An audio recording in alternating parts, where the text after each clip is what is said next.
وەزارەتی پێشمەرگە دوو خان و باپڕی زیاتر لە ملیارێک دینار بۆ بریکاری وەزارەتەکەی دەکرێت. بڕیارەکە پێشینەی نەبووە و بریکار خانووی تایبەتی هەیە. بە گوێرەی نووسراوێت وەزارەتی پێشمەرگە دوو خان و بە بەهای 1 ملیار و 278 ملیۆن دینار بۆ بریکاری وەزارەتەکەی دەکرێت. کڕینی دوو خانوو بۆ یەک بەرپرس بەو بڕەزۆرە کاردانەوەی لێکەوتەوە. لە ژێرفشاری کاردانەوەکانیشدا وەزارەتی پێشمەرگە ڕوونکردنەوەیەکی بڵاو کردەوە و ڕایگەیاند ئەو دوو خانوەی لە نووسراوەکەدا باسکراون مڵکی حکوومەتن و بە ناوی کەسێکی تایبەتەوە نەکردراون. ئەم ڕوونکردنەوەیش لە کاتێکدایە کە لە نووسراوەکەدا ناڵێت مڵکی حکوومەت و وەزارەتە و تەنها نووسراوە کڕینی ئەو دوو خانوە بۆ بریکاری وەزارەتی پێشمەرگە.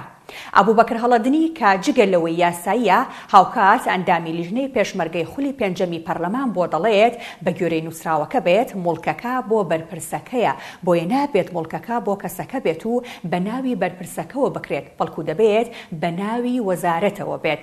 لەسەر ئەم بابەتە کە پەیوەندی با مڵک و ماڵی گشتیەوە هەیە زووم بە دوواداچوونی زیاتری کرد. سەرچاوێکی باڵای پێشمەرگە بە زوومی گوت ئەو نووسراوەی بڵاو کراوەتەوە پێشینەی نەبووە چونکە وەزارەت زیاتر لە 10 ساڵە خۆی 4 خانووی هەیە و دەبێت بەرپرسەکان لەو خانووەدا بمێننەوە. سەرچاوەیەکی زووم گوتی 4 خانووەکە یەکێکیان بۆ میوانی وەزارەتە، سێدانەکەی دیکەش بۆ زیری پێشمەرگە و بریکاری وەزارەت و ئەمینداری گشتی پێشمەرگە دابین کراوە. بەم پێبێت دەبوو ئەم بریکارە تازەی پێشمەرگە بچوایەتە خانووی بریکارەکەەوە نەوەکو دوو خانووی بۆ بکردرێت.